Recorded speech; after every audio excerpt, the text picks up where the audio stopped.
안녕하세요. 영동국어 담당하는 윤현지 강사입니다.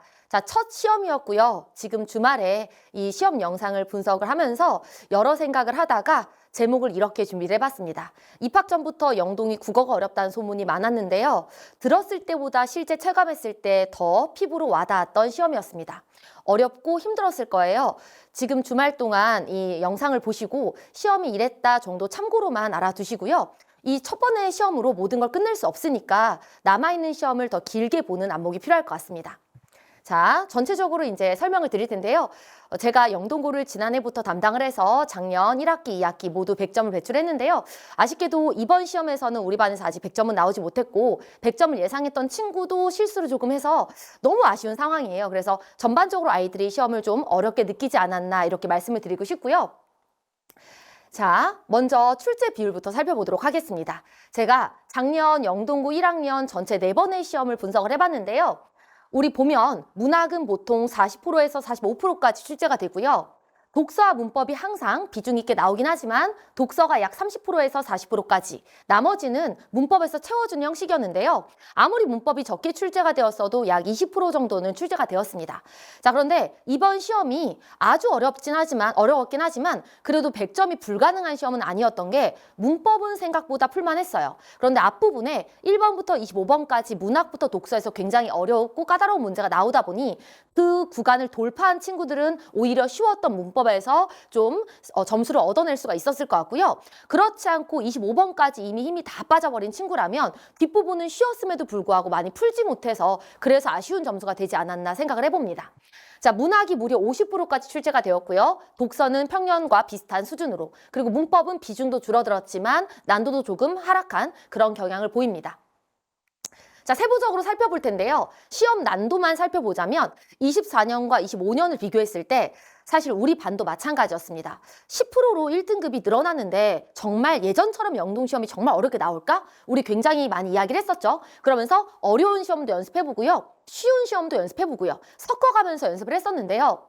제가 보기에는 작년보다 오히려 더 깐깐했던 유형인 것 같아요. 종합해서 30문제를 비교하자면 비슷할 수 있는데요. 1번부터 25번까지 정말 어려운 문제가 다 연이어 나오다 보니 시간 조절을 못한 친구들이 아주 많을 것 같아 보입니다. 자, 그래서 25년이 다소 더 어려웠던 그런 추세였고요. 문항 구성과 시험 유형은 완전히 비슷한 경향을 유지하고 있습니다. 자, 이로써 우리가 확인할 수 있는 건요. 영동은 아무리 교육과정이 바뀌고 한다고 해도 학교 특성상 국어 과목에 대해서는 학교 선생님들이 출제 경향을 크게 바꾸진 않는다는 점을 알 수가 있을 텐데요. 이런 시점에서 우리는 더욱더 기출을 분석을 하고 그리고 어떤 시험 문제가 나오더라도 침착한 마음을 유지하면서 뒤까지 문제를 아주 우직하게 끌고 나가는 자세가 중요할 것 같습니다. 사실은 제가 이 영상을 준비하면서 이제 매년 이 시험에서 중요했던 포인트를 가볍게 짚어주고요. 그리고 이제 제가 수업을 어떻게 준비했는지, 어떤 문제가 예측됐는지 이런 걸 더 신경 써서 말씀드리는데 이번은 첫 시험이다 보니 부모님들께서도 그리고 학생분들께서도 이 문항 분석에 대해서 더 궁금하실 것 같아요. 그래서 이 부분은 가볍게 짚어가고요. 우리가 주목해야 될 문제들을 조금 더 신경 써서 풀어보도록 하겠습니다. 자, 시험 범위 여전했습니다. 자, 부교재가 줄어든 것처럼 보이지만요. 큰 의미가 없었던 게 우리 학교 부교재가 늘 문학 부교재, 독서 부교재, 문법 부교재였죠. 이번에는 문법 부교재를 따로 알려주지 않고요. 교과서 문법으로 하되 프린트를 나눠준 형식이었는데요. 문법은 부교재가 있으나 없으나 내용은 비슷하기 때문에 큰 차이는 없었습니다. 자, 그리고 여전히 보기 활용이 굉장히 높았는데요. 30문제 중에 17문항이 보기를 활용했습니다. 심지어 보기가 하나만 나온다면 영동고 스타일이 아니겠죠? 영동고는 긴 지문에 보기 1, 2가 나오는 형식으로 문제를 굉장히 많이 활용하는 편이라서 실제 체감은 보기가 17개 이상이 더 된다라고 말씀을 드리고 싶습니다. 자, 그리고 이게 가장 중요한 부분이었는데요. 기존까지는 영동이 외부 지문을 거의 쓰지 않았습니다. 쓴다 그래도 보통 한 지문 정도만 보기에 시가 나오는 형식이었는데요. 올해의 경우에는 외부 지문이 종종 사용되는 경향을 보이면서 아이들이 본문 지문 읽는 것도 힘든데 거기에 보기 1, 2까지 읽어야 되는데 외부 지문까지 나오다 보니 여기서 굉장히 힘들었던 것 같아요. 그래서 전체 페이지 수도 더 늘어나는 그런 특성이 나타납니다. 자, 이제 화면에서는요. 이번에 문학시험 유형 하나, 그다음 독서시험 유형 하나, 그리고 문법시험 유형 하나씩 보실 텐데요. 자, 이게 지금 이번에 나온 외부 지문입니다. 자, 본문 지문은요, 우리가 배웠던 시험 범위인 264의 광야였고요. 긴 보기가 하나 나왔고요. 그리고 나서 보기 2로 김영랑의 독을 차고라는 시가 나왔습니다. 자, 사실은 이번 시험 범위에 본문 지문으로 김영랑의 모라니 피기까지는이 들어가 있어서 타학교였다면 모라니 피기까지는과 독을 차고를 같이 연계하는 게 조금 더 작가 연계로 가능했겠죠. 그러나 우리 학교는 264의 작품과 독을 차고를 연계를 해줬는데요. 여기서 특징이 있습니다. 자, 제가 우리 친구들한테 뭐라 그랬냐면요. 우리 학교는 어떤 보기가 나와도 그거는 멘탈 흔들리게 하는 거니까 본 지문을 가지고 답을 찾아내야 된다라는 말을 정말 100번도 넘게 했을 겁니다. 자, 긴 내용이에요. 왜냐하면 지문을 해설해주는 경향이 크죠. 오히려 이거는 좋은 점이라고 봐야 됩니다. 다른 학교 같은 경우에는 보기 지문을 그냥 주고 곧바로 독해를 요구하는데 우리 학교는 기준을 둔 다음에 이 기준에 맞춰서 지문을 해석하라고 하거든요. 자, 색깔의 차이가 크게 티나지 않지만 읽어보도록 하겠습니다. 김영락의 독을 짜고는 극한 상황으로 치닫는 시적 화자의 자기 방어에 대한 결의가 느껴지는 작품이다. 자, 또한 작품에서는 대결 의지와 순수한 저항 의지가 나타나는데 세 번째 줄 넘어가겠습니다. 네 번째 줄을 보면 이러한 저항 의지는 흔들림 없이 지속된다는 뜻이 있다. 자, 그러니까 둘 다 비슷한 시기인 일제강점기에 부정적인 현실에서 저항 의지를 지속적으로 드러낸다는 점을 알려주고 있습니다. 자, 원래는 여기까지만 말하고 넘어가야 되는데요. 제가 보기에는 학생들이 벗과 화자의 태도를 인지를 못할까 봐 추가 설명을 달아주신 것 같아요. 그리고 여러분, 우리 영동문은 보통 보기를 줄 때 두 가지 내용으로 쪼개지는 내용을 굉장히 많이 주는 편입니다. 그래서 우리가 지금 주목해야 되는 건요. 위에서부터 세 번째, 네 번째 줄까지는 하나의 내용만을 말해주고 있어요. 부정적 현실에서 저항 의지를 보여준다. 큰 맥락에서 벗어나지 않고 하나의 큰 내용을 보여주고 있는데요. 세 번째, 네 번째 내려오면 벗의 목소리와 화자의 목소리가 나오면서 이 부분을 나눠줬어야 됩니다. 자, 보실게요. 벗의 목소리를 빌려 세상의 허무함에 왔어 홀로 독을 찬 행위에 대한 비판이 드러나지만, 자, 그러면 벗이라는 존재는요, 화자를 옹호하는 그런 입장이 아니라 오히려 화자의 태도를 비판하는 존재인 거예요. 자, 그렇지만 화자는 자신이 굳은 결의를 갖게 된 배경을 구체적으로 밝힘으로써 자신의 결의가 정당하다는 것을 확인하고자 한다. 그래서 처음 보는 친구들이라도 벗이라고 적혀 있으니까 화자 편인 줄 알았는데 벗은 오히려 비판적 존재고 화자는 벗에 대응하면서 변치 않은 태도로 오히려 부각하게 된다는 걸 알 수가 있겠죠. 자, 그 뒤까지 읽어볼게요. 결국 시대 상황을 놓고 보면 승랑이처럼 앞뒤로 덤비는 일제의 폭압에 맞서 자신의 순수한 마음을 지켜야 할 대상의 상황에서 위기의 극한 상황이 화자가 처한 현실의 모습이다. 마지막 년에서 화자가 선택한 삶의 방식은 결코 바꾸지 않는다. 이런 식으로 알려줬습니다. 큰 내용은 부정적 현실 속에서 태도 바꾸지 않는다. 중간에 벗이 비판해도 안 바꾼다. 이렇게 정리하라는 거겠죠. 자, 굉장히 길었지만요. 사실은 여러분 여기 힌트가 다 있었어요. 자, 왜냐면요. 3번, 4번, 5번은요. 애초에 걸리지도 않는 선택지인 게 3번 선택지 먼저 보실게요. 맞선 좌절감. 아까 뭐라 그랬죠? 허무함에 끝까지 결의를 바꾸지 않는다 그랬으니까 안 되고요. 4번 선택지 보면 나에서 백마 타고 오는 초인을 기다리는 화자의 모습이 체념적이라는 것도 안 되고요. 우리 본지문. 그리고 보기 2에서는 앞뒤로 덤비는 일이 승량이로 인해서 자신의 순수한 마음을 지켜내기 위한 화자의 의지적인 모습과 대비된다라고 했는데요. 뒷말은 맞지만 앞말에 광야야말로 엄청 의지적인 시거든요. 그러면 대비가 아니라 두 작품은 뭐라 그래야 돼요? 대응되는 작품이라고 해야 되겠죠. 그 다음 5번 선택지 보면요. 나는 큰 강물로 표현된 우리 민족의 경이로운 역사에 대한 자부심이 보기 2에서는 억만 세대 뒤의 역사가 모래알이 될 것이라고 인식하는 모습에서 화자가 지향한다라고 하는데 그리고 삶의 방식이 변화된다라고 하는데 이 두 부분이 다 틀린 거죠. 자, 그러면 1번, 2번 선택지가 남았습니다. 자, 이런 경우에 항상 우리 선택의 기준은 본래 지문이 돼야 돼요. 자, 광야의 내용을 떠올려 봅시다. 자, 1번. 나의 까마득한 날의 하늘과 보기에 새로 뽑은 독의 결단의 자세가 매우 강하고 오래되었다. 아까 설명과 일치합니다. 흔들림 없이 지속될 것이다. 일치합니다. 자, 2번 선택지. 가난한 노래에 씨를 뿌리는 행위랑 독을 차고 선연이 간 행위는 대결 의지, 저항 의지 드러납니다. 자, 이렇게 둘 다 보기랑은 말이 맞아요. 그럼 이때는 보기 때문에 틀린 선택지가 되는 게 아니라 본지문 때문에 틀린 선택지가 되는 거예요. 그래서 저의 요령은 차라리 나지문의 내용만 읽어봐라. 자, 그럼 답이 보일 텐데요. 자, 답은 2번입니다. 자, 왜 그런지 볼게요. 1번의 어느 부분이 틀렸냐? 나의 까마득한 날은 그냥 시간적 개념입니다. 자, 하늘, 이것이 화자의 결단의 자세가 매우 강하고 오래되어 지속될 것이라는 뜻을 가진 게 아니라 까마득한 날은 우리의 민족의 역사를 과거부터 시작하는 구절이기 때문에 본지문을 잘 읽었던 친구들은 여기랑 상관없이 나를 통해서 답을 골라낼 수가 있게끔 선택지 배열이 되어 있는 거죠. 그래서 상대적으로 뒤에 선택지는 금방 제거할 수 있었고요. 2개 남겨놨을 때 광야를 가지고 답을 찾아낼 수 있었던 문제였습니다.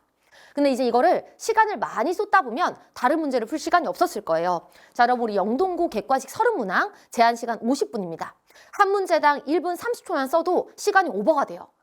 근데 이렇게 지문이 길 때 아이들이 얼마나 멘탈을 잘 잡고 침착하게 풀어냈느냐에 따라서 더 많은 문제를 풀 수 있고 검토할 수 있는 시간이 확보가 되는 겁니다. 자, 그 다음 지문 한번 보실 텐데요.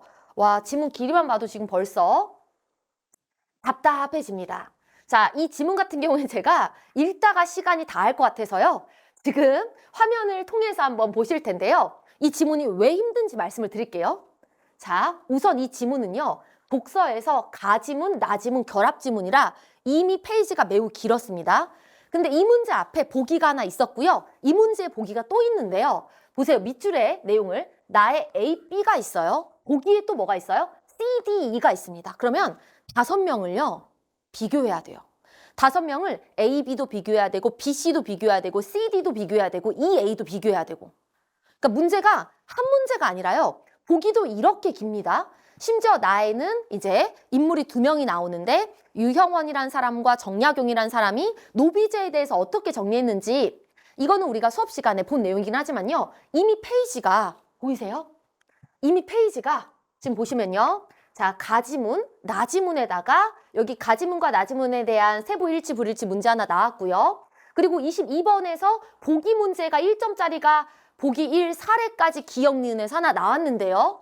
그 다음에 여기 문제, 이 3번 문제가 또 보기가 나왔는데 A, B, C, D, E를 분석해야 되니 제가 생각했을 때 여기를 딱 펼쳤을 때 우리 친구들이 진짜 이거 뭐지? 이거 뭐 하는 거지? 이런 생각이 들었을 것 같아요. 그래서 사실상 여기 그냥 슉 넘기고 뒤로 넘어갔을 친구도 있을 것 같고요. 마지막에 돌아와서 풀자라고 했지만 시간이 부족해서 거의 찍다시피 했을 수도 있을 것 같아요. 그나마 여기서 풀 수 있는 문제가 있다면 이제 21번 정도는 이제 지문을 거의 정리를 깔끔하게 했다면 빠르게 풀 수 있는데요. 외워서 풀 수 없게끔 이렇게 새로운 자료를 줬습니다. 자, 우리가 수업 시간에 정리했던 건 이와 같은 거였는데요. 자, 유형원과 정약용을 A, B 정도로 비교하는 것은 우리가 수업 시간에 했다고 칩시다. 자, 이런 부분으로 우리가 시간을 줄일 수는 있지만 실제 시험장에서는 C, D, E까지 비교를 해야 됐고요. C는 노비제의 악습을 지적했다. D는 문벌 폐지를 주장했다. E는 인간은 누구나 일을 해야 된다고 했다. 그래서 이 5명을 또 경우의 수로 2명씩 비교하고 또 정리하고 해서 답을 찾는 문제라 심지어 선택지도 위치가요. 맨 마지막까지 가야 돼요. 이거 너무했죠. 1번부터 4번까지 쭉 가야 우리가 5번에서 답을 찾아주는 거라 답의 위치도 조금 너무했다. 그래서 제가 보기에는 이 문제가 가장 체감 난도가 높았을 것으로 보이는 문제고요. 만만치 않은 문제가 또 있었습니다. 자, 이번에는 문법 문제인데요. 문법 문제는 화면에 그냥 이것만 참고하시면 좋을 것 같아요. 자, 마지막 30번 문항인데요. 자, 우리 학교 30번 문항의 이 보기의 출처가 2022년 고3 9월 평가원 기출과 동일합니다. 그러니까 문법이요. 예전에 비해서 좀 쉬웠다는 거지 쉬워도 타 학교보다는 어려운 편이었어요. 그래서 문법도 모든 출처가 평가원 기출을 변형을 해서 아이들이 조금 더 수준 높은 문제를 풀 수 있게끔 선생님들께서 신경 많이 써주셨는데요. 우리 친구들이 첫 시험에서 너무 고생을 많이 했던 것 같아요. 그래서 굉장히 좋은 문제였고 문제를 풀 때도 정확히 배웠다면 답은 빠르게 풀 수 있었지만 전체적인 난도 확인을 위해서 이미지로 보여드렸고요.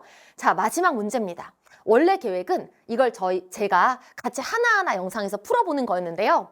아무리 생각해도 그렇게 되면 시간이 10분 이상이 넘어갈 것 같아서 풀이 시간만 제가 좀 간략하게 뒤에 식을 한번 넣어봤습니다. 자, 우선 이 지문은요. 당연히 고3 평가원 기출 지문이고요. 평가원 기출에는 이런 문항이 없었습니다. 학교쌤께서 새롭게 만드신 거고요. 윗글은 이제 디지털세와 법인세 도입에 대해서 이야기를 하고 있는 지문인데요. 윗글을 바탕으로 보기를 이해한 내용으로 적절하지 않은 것은 자, 이거는 원래 보기에 적혀 있는 표입니다. 갑국 A 회사가 있고 을국 B 회사가 있는데 수입이 100과 200이다. 자, 이때 갑국 A 회사는 특허권을 가지고 있고요. 그러니까 로열티를 받을 수가 있고요. 을국 회사는 로열티가 없는 상황이다. 자, 이런 경우에 법인세율이 이제 다른 상황이라면 법인세율이 조금 낮은 국가에 로열티를 주고, 그리고 법인세율이 높은 국가에서는 이런 식으로 가지고 들어오는 수입을 좀 줄여서 최종적으로는 이 법인세율과 관련해서 적은 양의 돈을 내게끔 하는 방식이 이 지문에서 다루고 있는 내용인데요. 법인세율은 10%, 20%가 적용되고요. 디지털 세율은 20%와 30%가 적용되는 상황이라고 합니다. 자, 여기 또 단위 붙었어요. 둘 다 같은 모회사로부터 나온 자회사의 관계입니다. 자, 현재 B회사는 A에 특허 사용에 대한 수수료를 지불함으로써 전체의 수입에서 제반 비용을 좀 줄이려고 한 상황이고요. 제반 비용을 늘려서 이제 그 수입을 줄이려고 한 상황이고요. 그리고 특허 사용에 대한 로열티는 50이라고 합니다. 자, 그러면 을국회사에서 200에서 이제 50만큼을 이쪽으로 넘기면 갑국의 A회사는 수입은 늘어나게 되는데, 자, 그렇게 해서 이제 좀 균형을 맞춘 상태에서 법인세율이 낮은 국가는 조금 수입이 늘어나도 괜찮고요. 법인세율이 높은 국가는 수입을 최대한 줄여야겠죠. 그런 식으로 해서 법인세를 줄이고자 하는 상황이라는 거죠. 자, 그래서 이 표는 저희가 직보 때 어떻게 정리를 해야 되는지 정리를 했던 내용이고요. 법인세율이 낮은 국가는 최대한 로열티로 수입을 증가해서 법인세가 늘어나게끔 하는 방식. 오히려 법인세율이 높은 국가는 제반 비용을 늘려야지 이윤이 줄어들 거고요. 그럼 이윤이 줄면 최종적으로 법인세는 줄어들게 된다. 그리고 어차피 두 회사 모두 모회사로부터 나온 기업이기 때문에 전체 법인세는 줄어든 효과가 생긴다는 내용이거든요. 자, 화면 보실게요. 자, 선택지가요. 적당히 풀리는 문제였으면 이 문제를 아이들 힘들어하지 않았을 거예요. 근데 아까도 이제 저희 PD님께서도 말씀하셨는데 사실상 한 문제가 아니라 5문제인 게 선택지 하나를 숫자로 계산을 해야 됩니다. 저도 이 지문 다 알고요. 이 지문 내용 외우고 있지만 시험이잖아요. 떨려서 아이들한테 계산식을 실수할까 봐 혼자서 막 풀어봤거든요. 1분이 넘어요. 거의 2분 걸리더라고요. 검토까지 하니까. 그러면서 확실히 1번이 답이다 라고 골라냈는데 우리 학생들은 얼마나 더 떨렸겠어요. 그래서 제가 생각했을 때 이 문제는 초고난도의 문항은 아니에요. 왜냐면 숫자 대입하면 바로바로 풀리긴 하거든요. 근데 어떤 부분이 힘드냐면요. 1번, 2번까지도 그러려니 해요. 3번을 보면요. A가 특허권을 가지고 있을 때랑 특허권이 없을 때로 또 비교를 해줘야 되고요. 또 4번을 보면요. B회사가 특허 사용료에 대한 지불을 하지 않을 때와 할 때를 또 비교해야 되고요. 5번 선택지 보세요. B회사의 수입이 2배가 될 때를 또 비교를 해야 돼요. 그러니까 그냥 식 하나만 가지고 5개의 선지가 풀린다면 금방 해결될 문제인데 1번, 2번, 3번, 4번, 5번을 풀기 위해서 식을 5개 정도를 만들어야 됩니다. 자, A는 특허 사용료가 있기 때문에 원래 수입 100에다가 제반 비용 10을 빼고 50을 더한 다음에 법인세의 비율을 곱하면 됩니다. 자, B의 경우에는 원래 수입 200이 있지만 제반 비용도 제외하고요. 거기서 로열티만큼 50도 빼야 되죠. 자, 그렇게 되면 최종적으로 법인세는 A가 14를, B는 28을 내게 됩니다. 그래서 이때는 좀 학교 선생님들이 아이들 힘들지 말라고 선택지를 1번에 넣어주셨지만 아이들 입장에서는 1번만 풀고 넘어가진 못했을 거예요. 그래서 지금 A가 B가 법인세로 지출하는 금액을 비교한다고 쳤을 때 1번은 B만 물어보고 있는데요. B회사가 지금 법인세로 지출하는 금액은 28. 그러나 로열티로 지불하는 금액은 50이기 때문에 크다라는 진술이 잘못돼서 답은 1번이 되는 거죠. 근데 이제 검토를 해야 되니까 2번, 3번, 4번까지 내려왔을 때 2번을 봤더니 법인세로 지출하는 금액은 A는 14, B회사는 28인데 솔직히 말하면 2번 선택지는 안 풀어도 풀리는 문제예요. 왜냐하면 이 지문 자체에서 법인세율이 낮은 국가랑 높은 국가를 비교했을 때 이 내용은 바로 풀리게끔 아이들이 내용은 인지하고 있으니까요. 문제가 되는 게 3번, 4번, 5번 선택지인데요. 첫 번째 14, 28로는 해결이 안 되고요. A회사가 특허권을 가지고 있지 않을 때는 또 계산을 어떻게 해야 되냐. 특허권이 있을 때는 14로 그냥 쓰면 되는데 A가 특허권이 없다면 로열티를 못 받겠죠. 그러면 원래 있었던 수입에서 제반 비용만 빼고 90에다가 거기에다가 법인세율을 곱하면 되니까 14하고 9를 차를 만들어내면 10보다는 차이가 적다. 이 정도 찾아낼 수 있어야 되고요. 그 다음에 B회사가 특허 사용에 대한 로열티를 지불할 때랑 지불하지 않을 때를 비교해야 되는데 지불할 때가 28이었어요. 그럼 지불하지 않으면 수입에서 로열티가 감소가 안 되겠죠. 그럼 수입이 아까 200이었고 200에서 제반 비용 10만 빼면 되니까 190에다가 원래 법인세 비율을 곱해주면 190에다가 20을 곱한 값 38이 나올 겁니다. 그러면 원래 28과 38을 비교했을 때 차가 15보다 작다. 이걸 확인할 수가 있고요. 자, 마지막 수입이 2배가 된다. 원래 200이었는데 400까지 올라간다. 그러면 400이 됐을 때의 내는 값을 또 구해줘야 되고요. 그러면 400이 됐을 때 똑같이 로열티 50 빼고 그 다음에 제반 비용 10 빼고 그럼 최종적으로 68 정도가 나오는데요. 디지털세는 제반 비용을 제외하지 않은 전체 금액에다가 곱슬 해줘야 됩니다. 그렇기 때문에 디지털세는 120으로 나오는 거죠. 근데 둘의 차이가 또 로열티보다 커진다라고 했습니다. 그러면 둘의 차를 냈더니 120에서 68을 뺐더니 52가 나와요. 근데 52는 50보다 작죠. 그래서 로열티로 지출하는 금액보다 법인세와 디지털세의 차이는 50이고 로열티는 50이니까 로열티가 디지털세와 법인세의 차이보다는 작네요. 그래서 5번은 또 맞는 선택지가 되는 겁니다. 저도 지금 말하다가 보면서 안 하고 막 그냥 말로 하니까 실수가 나올 뻔했는데 이걸 하나하나 보는 학생들 입장에서 얼마나 당황을 했겠어요. 그러니까 만약에 원래부터 문제가 계산식의 문제가 있었으면 아이들도 당연히 원 문제에 계산식이 나오니 계산을 준비해야겠다라고 생각을 했을 텐데요. 영동에서 이 지문을 가지고 이렇게 하나하나 계산식을 요구하는 문제가 나올 거라고 특정한 예고도 없이 나오다 보니 아이들이 정말 힘들었던 것 같습니다. 자, 이렇게 보시니까 부모님들도 왜 아이가 학교 끝나자마자 하는데 표정이 그렇게 안 좋은지 아시겠죠? 제가 한 번 더 당부의 말씀 드릴게요. 영동고는요, 자, 중간 25점, 그 다음에 기말 25점 만점으로 계산하고 수행이 50%입니다. 그러니까 100점 만점에서요, 수행이 50이나 차지하고요. 그리고 기말까지 가야지 등급을 알 수가 있어요. 이 한 번의 시험으로 너무 좌절하거나 그 다음 시험까지 부정적인 영향이 가지 않았으면 좋겠습니다. 그래서 이거는 그냥 참고로만 보시고요. 다음 기말도 이런 식으로 문제가 나오니 더 마음의 준비를 철저히 하자. 이렇게 받아들여 주시면 좋을 것 같습니다. 자, 그러면 이제 요약을 해서 말씀드릴 텐데요.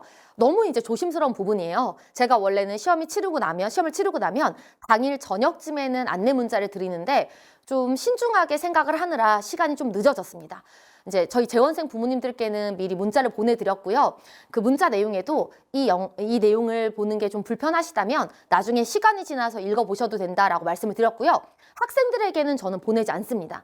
학생들이 이거 읽고 얼마나 기분이 안 좋겠어요. 잘 본 친구도 있겠지만 그렇지 않은 친구도 있고요. 그쵸? 그래서 이걸 보시는 분들도 그냥 참고로만 사용을 하시고요. 괜히 이걸로 인해서 문제가 생기지 않았으면 좋겠습니다. 자, 우선은 만점자 가능성은 희박합니다. 그러나 존재는 할 수 있다고 제가 생각한 게 뭐냐면요. 사실 우리 반에도 만점자가 될 거라고 제가 엄청 기대한 친구가 있었어요. 왜냐하면 시험으로 보면 거의 대부분 다 맞았고 마지막까지도 실수가 거의 없었기 때문에 이 친구 운 좋은 만점 나오겠다라고 제가 거의 확신을 했었거든요. 근데 그 친구가 딱 아까 그 디지털세 계산하는 그 문제에서 수학도 잘하는 친구였는데 골랐다가 바꿨더라고요. 그 첫 번째 1번이 정말 답일까 싶어서 그래서 너무 아쉬웠는데요. 그 친구가 뭐라 그랬냐면 솔직히 자기도 이제 너무 멘탈이 흔들리니까 고쳐서 틀리긴 했는데 만약에 진짜 침착하게 그냥 처음부터 끝까지 풀었다면 생각보다 뒤가 풀만해서 만점 나올 수 있을 것 같다라고 아이가 말을 하더라고요. 그래서 제가 곰곰이 생각해 보니까 겉의 형식은 너무나 어려워 보이지만 정말 정신 차리고 풀어보면 이게 풀리는 문제라고는 이야기 드릴 수가 있을 것 같아요. 그래서 작년보다 조금 더 어려웠고요. 그리고 1등급의 비율이 10%로 늘어난 상황에서 제가 말씀을 드리면 우선 올해 고2 기준으로 학교 선생님들께서 예상 등급을 말씀해 주셨어요. 시험 치기 전부터 이번 시험의 난도는 약 어느 정도가 될 거고 1등급 예상 컷이 22점대다라고 말씀하셨거든요. 꽤 어렵다면서. 그리고 2등급의 예상 컷이 19점대다 정도로 말씀을 해주셨어요. 그렇게 봤을 때 현재 5등급제에서는 2등급까지가 이제 1등급으로 재편이 되잖아요. 그러면 제가 생각했을 때 이번 친구들이 좀 잘하는 친구들이 많다. 그걸 기준으로 했을 때입니다. 그러면 19점보다는 높아야 될 것 같아요. 19점보다는 확실히 높아야 될 것 같고요. 안정적으로 1등급을 예상하려면 21점 정도면 되지 않을까. 21점 중반 정도면 그래도 안정적이지 않을까라고 생각을 하고요. 그리고 제가 보기에는 최상위권이 아닌 이상 중상위권이나 상위권들은 20점대에 엄청나게 많이 몰려 있을 것 같아요. 왜냐하면 이 문제가 정말 실수를 많이 유발하는 문제 유형이기 때문에 평소 실력보다 한 문제에서 두 문제가 더 틀린단 말이죠. 그러면 원래 본인이 생각했을 때 22점까지 가능했다 하더라도 실전에서 좀 틀리다 보니까 20점 초반대가 나온다거나 23점이 가능했던 친구들도 조금 더 틀려서 21점대가 나온다거나 해서 가장 밀집될 수 있는 구간이 20점대라고 예상을 했고요. 그래서 이제 2등급까지 갔을 때 희망적으로는 18점대까지라고 생각을 했지만 많이 몰리면 19점 중반 정도에 이제 많이 몰려서 등급컷이 마무리되지 않을까라는 생각을 한번 해봅니다. 근데 중간과 기말에서요, 생각보다 많이 바뀌고요. 그리고 중간 시험에 이 정도 난도가 나왔을 때 우리가 점수가 이랬잖아요. 기말은 더 어려워질 수 있는데 점수가 오르기도 합니다. 왜냐하면 이제 한번 경험을 했으니까요. 그래서 참고 정도로만 알아주시면 좋을 것 같고요. 첫 시험이라 우리가 경험치를 많이 경험치를 많이 키워본 시험이었다 이렇게 생각을 해주시면 좋을 것 같습니다. 마음이 불안하다 보니까 자꾸 말이 길어지네요. 자, 우선은 기말에 대한 말씀을 드리면요. 2024년도 기준으로 말씀을 드리는 겁니다. 교과서가 바뀌기 전이고요. 그냥 시험 범위에 대한 안내만 한번 보세요. 부교재도 바뀌었고요. 하지만 개수를 한번 살펴보시는 게 좋을 것 같아요. 지금 우리 영동고 제가 25년 들어오자마자 설명할 때 뭐라고 말씀드렸냐면 영동고는 1학기 중간에 교과서 비중이 굉장히 높다가 1학기 기말부터 교과서 비중이 거의 사라진다고 말씀을 드린 적이 있을 거예요. 마찬가지였습니다. 이번에 1학기 중간 때 교과서 작품이 꽤 많이 들어갔거든요. 근데 이제부터는 우리 영동 특성상 내지 않는 지문들만 남아있어요. 그러면 본격적으로 부교재에서 문학을 많이 쓸 텐데요. 우리가 1학기 중간은 현대시를 많이 썼잖아요. 1학기 기말부터는 복합지문 플러스 현대소설이 들어가기 시작합니다. 그래서 시험 범위가 상대적으로 분량이 증가한 것 같다는 느낌을 받으실 수 있을 거고요. 부교재 독서는 전년부터, 그러니까 작년부터 독서 지문은 4개에서 딱 멈춰 있거든요. 그래서 4개 지문은 모두 다 쓴다. 그리고 사용하는 지문들은 법지문과 과학지문, 기술지문 위주로 보통은 이렇게 반복이 되고요. 문법은 예상대로 형태소화 단어가 될 겁니다. 자, 이번 시험 의문이 상대적으로 쉬웠잖아요. 기말은 문법이 어려울 겁니다, 여러분. 왜냐하면 원래 형태소 파트가 외울 것도 많고요. 영동의 형태소 파트 문제가 굉장히 깐깐한 편이에요. 그래서 이번 시험에서 뭐야, 의문 별로 안 나왔잖아, 내가 연습했던 거에 비해서 생각보다 양이 너무 적었잖아 했던 친구들도요, 다음 시험에서는 똑같은 마음으로 준비해서는 안 되고요. 혹시 몰라 이런 문제가 또 나올 수 있어 하는 마음으로 철저하게 준비를 해주시는 게 좋을 것 같아요. 더불어서요, 중간고사는 왜 그럴 수밖에 없었는지 여러분 아셔야 됩니다. 이건 학교쌤들이 문법을 싫어해서가 아니고요. 이번 시험 대비 과정에서 생각보다 중간고사가 빨리 찾아왔고요. 그러다 보니까 문법 진도가, 학교 진도가 좀 늦게 시작을 했어요. 그럼 학교 선생님들도 아이들이 이것을 다 흡수하기에 좀 부족한 시간이라고 판단을 했기 때문에 그래서 난도 조절을 해준 거지, 학교쌤들이 문제를 쉽게 낼 줄 알아서 어렵게 낼 줄 몰라서 그렇게 된 게 절대 아니란 말이죠. 근데 여러분 기말은 조금 더 기간이 길어요. 그럼 어쩔 수 없이 우리가 더 긴 기간 동안에 더 깊이 있는 내용을 준비를 할 수밖에 없습니다. 자, 그걸 명심하면서요, 중간과 기말 모두 침착한 자세로 1번부터 30번까지 꼼꼼하게 푸는 걸 목표로 두는 게 좋을 것 같습니다. 자, 그렇다면 우리 수업 어떻게 진행되는지 말씀을 드릴 텐데요.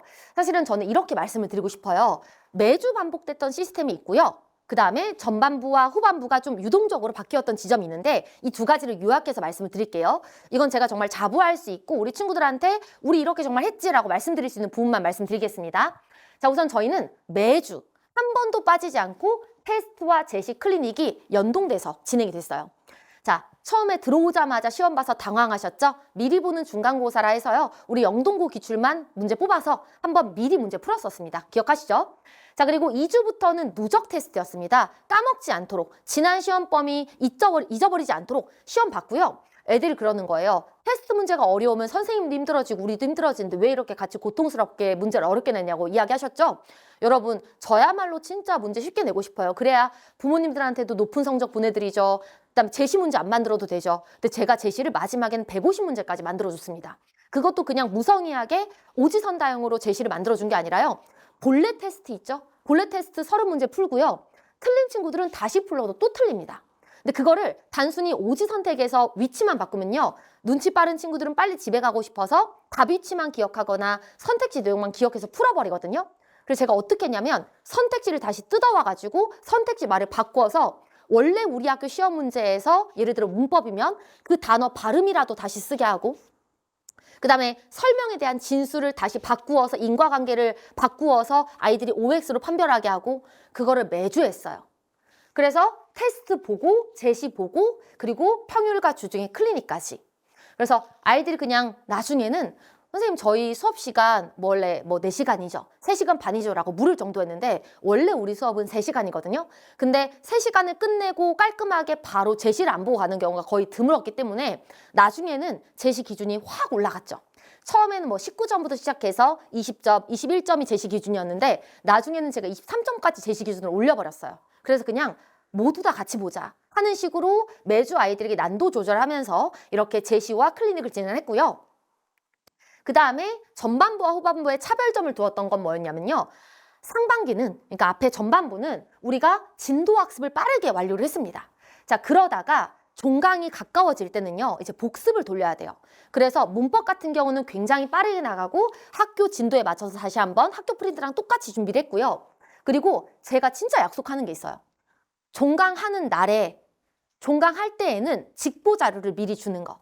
그러니까 사실은 직보까지 아이들이 와야지 저도 이제 아이들을 또 만날 수 있고 하는데 제가 직보 당일에 많은 자료를 주면 아이들이 진짜 버거워하고 힘들어하거든요. 그래서 저는 종강할 때 이미 직보 자료를 완성을 해서 줍니다. 그러면 종강할 때 직보 자료를 1차로 돌려요. 그리고 직보 날에는 직보 자료를 또 쪼개가지고 후반부에 봐야 되는 자료를 나눠줬었거든요.